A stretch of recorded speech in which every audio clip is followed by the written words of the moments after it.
What up, folks? Welcome back to ULTRAZILLA Toys, and today I have a review of the Robot Spirits Pacific Rim Uprising Bracer Phoenix.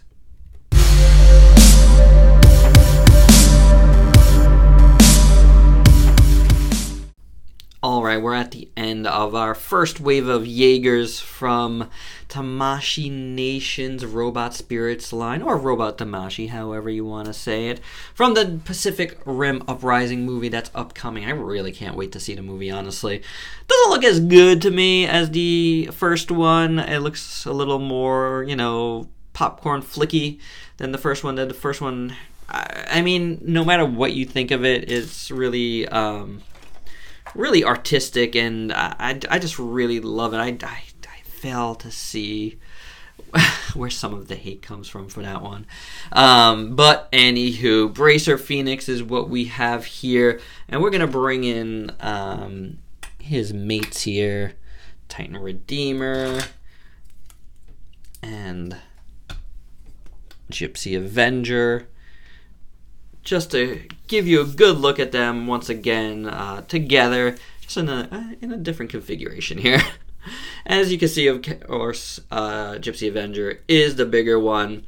And like I said in the Titan Redeemer review, I'll say it again here. It is a little weird because this is like, they priced this as an introductory piece for almost $10, about $10 cheaper than these two guys. So going forward, I think the price is going to be like all about 30-something bucks, I believe. So there's that part of it, guys. Just something to note if you didn't realize it already. You can get these guys on a deal in certain spots I've seen, and in certain areas these guys are not showing up at all. So that's another report I got today, which is very odd. But that's how these guys look together. I wanted to show you guys right off the bat, and I will do a couple other size comparisons right now. Just get the size comparisons out of the way. Here's another Robot Spirits. This is Eva 01. That looks pretty cool. Bringing somebody on the other side here. We got Gunbuster from Super Robot Chogokin. That's how they look together. Very, very cool. Like these guys all together. These are definite Jaeger influences there for sure. How about a NECA Godzilla? Got the 2001. And an SH Monster Arts Godzilla with the 2014 another legendary figure. They look very, very good together, I think, personally. Another Monster Arts here for you. Mecha Godzilla. And how about George from the Rampage movie. And that's it with the size comparisons for Bracer Phoenix. Bracer Phoenix comes with an extra pair of open hands, as we've seen with the other two. And this one has whatever this thing is being called, like his brass knuckles, over it, which is pretty cool looking. Nice sculpt. Really no paint, just molded plastic. And then this one is a little bit different. See how that looks? But they do match up with the hands, so yeah, that's basically how the hands look. It's a little bit of soft plastic, but it's fine. It works. And then, but you know what? We'll look at his other accessories in a second. Let's look at the figure itself, because I don't want to start taking stuff off him just yet. Sculpt is pretty good on this one. I really do like it. I think plastic quality-wise, it feels a little better and it looks a little better than Titan Redeemer did. Titan Redeemer had all that swirly plastic. This has a little bit of a swirly plastic. Again, as I mentioned before, and it has some really bad marks back here. With Titan Redeemer, it was so all over the place that it almost looked like it was done on purpose, as part of the design. And you could really kind of, if you want to attribute it to that, you you can. It's your toy. You do whatever you want with it. You think of it however you want. Nobody's gonna fault you, man. So, but this guy has a little bit of that. You know, again, these are pretty ugly right back here. That's really not good at all. Really bad markings there. So, but otherwise, the detail is pretty good. It definitely looks like some sort of mecha from a different property. There's no doubt about it. This one kind of lacks some originality, I think. But it isn't bad. I do like the broad shoulders, you know, they look pretty good. These shoulder pads are done in a kind of a hollow plastic, but not so bad. The head sculpt isn't bad at all. Like, I like that it looks like he has eyebrows. And the gold on the faceplate looks pretty good. I like this little detail up there. And then you got some paint here.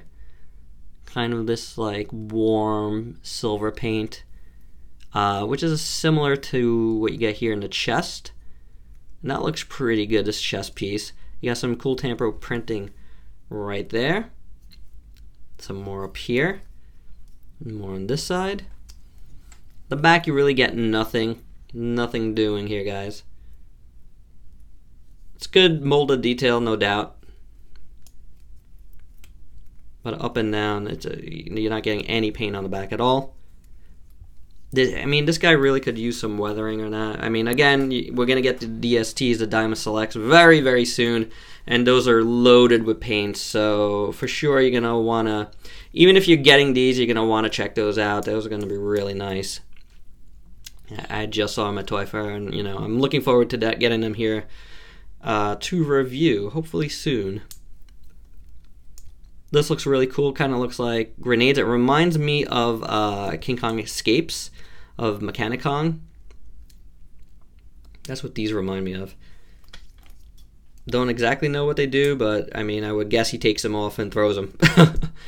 Lob some grenades. Again, here's the brass knuckles. Kind of reminiscent of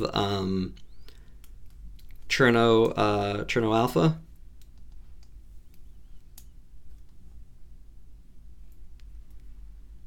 Cherno Alpha?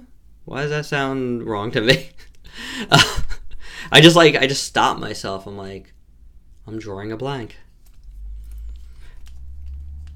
But let's move on.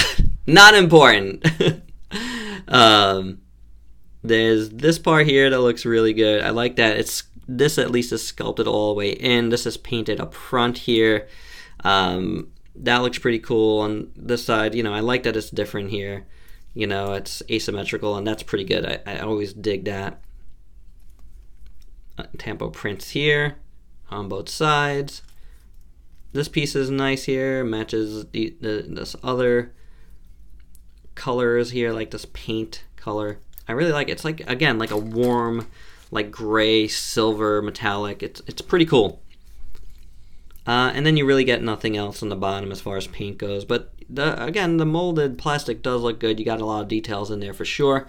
And you know, he's kind of like, he looks like a bruiser, you know. And I kind of dig that. Scrappy looking. You know, even in here you get good details. So these might be like, you can see these the most out of all three of them, like the joint work inside, and that might be a little bit ugly for you guys. It kind of is for me. You know, I wish you didn't see him as much, but it is a robot, so I don't mind it like a ton. But it is there, and you do see it. All right, let's do articulation on this guy. So head's on a ball joint. I don't think you get anything in the neck on this one. Very little. I am moving it, but it's like very, very slightly. Now these things do rotate on a ball joint in there. You see that? So you can move them out of the way. I mean, you're still not going to be able to move them completely out of the way, but he can lift his arm up because the whole assembly does move. And then it's the barbell joint in there like we've seen. So you got both sides, you know, so you get some really good motion in there and some good swiveling up here.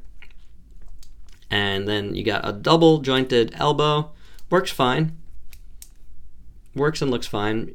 You know, you got the ball joint here at the wrist. Like the rest of these guys, this ball joint, you know, I feel like is going to loosen up a little bit. Might need maybe some nail polish on there. A little clear nail polish. Thicken it up just a tad. It might help you guys out a little bit there. You do have, as we saw like in the last review, I found out there was definitely a double barbell joint in there. So you get not a ton of movement, you know. Definitely, I don't know what that was. That's scary. Whatever that sound was, it was scary. Titan Redeemer has the best movement in the abs. Like all of these, this part is a floating piece over the joint work in there, which is interesting. So you can move it around in there for a little extra movement for poseability, and that's pretty cool. I really dig that. Then the barbell joint in there, and then it's another ball joint down here, kind of all forms this like faux drop down joint type of deal. So you can rotate it as well in there. You're not going to get a ton of motion, but you know, you're hindered by the sculpt, but it's pretty good. Now the knee is interesting. You get a joint up here. It is double jointed, but it's kind of triple jointed actually. So and this floating piece came off. So actually, we could look at it better. Hey, it's actually sculpted all through in there. That's pretty good. So it is just a double joint. I thought this looked like another joint inside it, but it's not. So you get the joint up here, and then you get the joint down there. All right, take a second to pop this back on, and he gained an open hand. Stop. Talk to the hand. But the last piece of articulation here is in the foot. Double ball joint there, so lots of range of motion. Does feel a little loose, doesn't it? This guy does feel a little more loose than the other two, which is tough because he's got these like chicken leg type of things going on.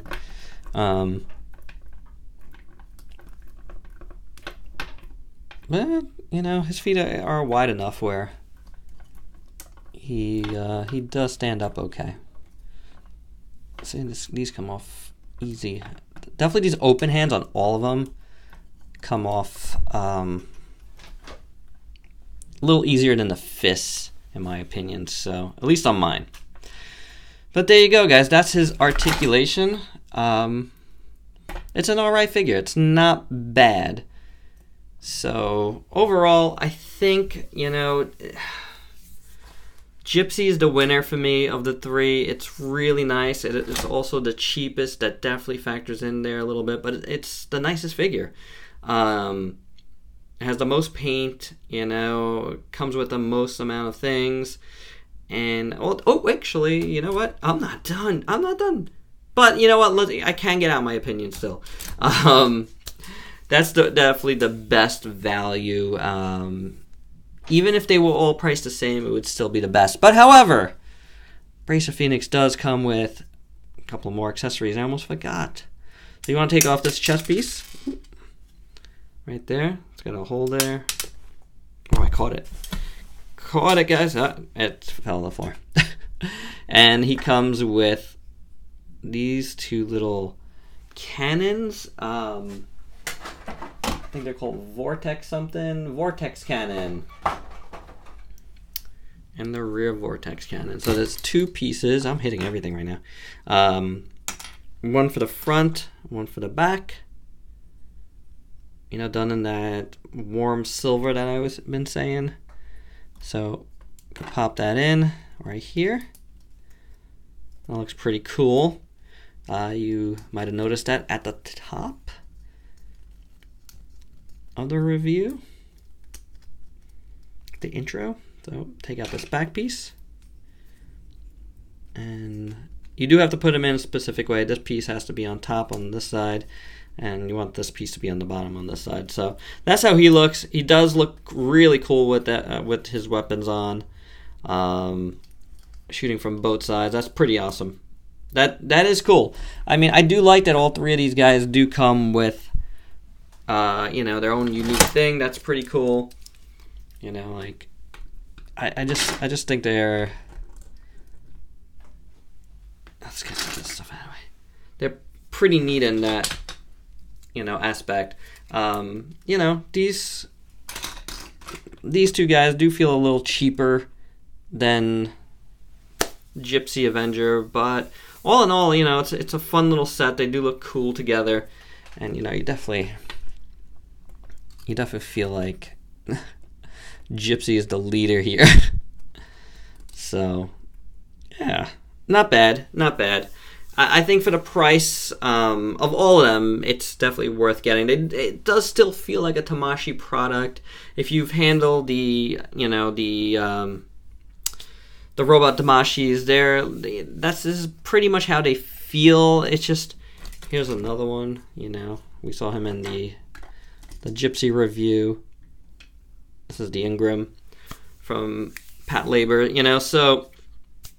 Like, you can see, like, this guy is much smaller than these guys, and this is going to run you a lot more. So, you're getting a really good value for what you're getting, I think. Now, like, your mileage is going to vary because, again, you're going to have, you know, the DSTs, which are bigger, which is going to come with more stuff for about cheaper to price, so, and a lot more paint. So, there's going to be that, but they're going to feel different. It's going to be a different thing. It's hard to, you know, it might be hard to convince someone that hasn't handled product like this, you know, just sight unseen when you see the two together. But there's something about these that do, and especially in, you know, Gypsy, you do feel that quality, that craftsmanship, I guess, you know, like, so it's there. It's definitely there. It's just probably at a lower quality for these two at the ends here than Gypsy, but it is still there. You do still feel that Tamashii effect, I guess, you know. So that's it. That's all I got for this review. That's all I got for these three here. We will definitely be doing more Pacific Rim Uprising reviews. I'm definitely getting all of these guys, definitely getting all the DSTs, definitely getting the SOC Gypsy Danger, so lots more Pacific Rim stuff to come. I still have to review my giant 18-inch Gypsy Danger that I got pretty recently on sale. So from the first movie, yeah, that's from NECA, but I never reviewed that, and he's a big guy, and I really want to review him, so I will be doing that soon as well. So plenty of Pacific Rim stuff to come, so stay tuned. All right, so for this video, I'm done. Please like, comment, subscribe, and share. Let me know your thoughts on these guys, on any of these guys. You know, on Bracer Phoenix, since this was his review. But all of them, you know, and that's it. So please, well, I said please like, comment, subscribe, share. I keep repeating myself. Till next time, peace out, peeps.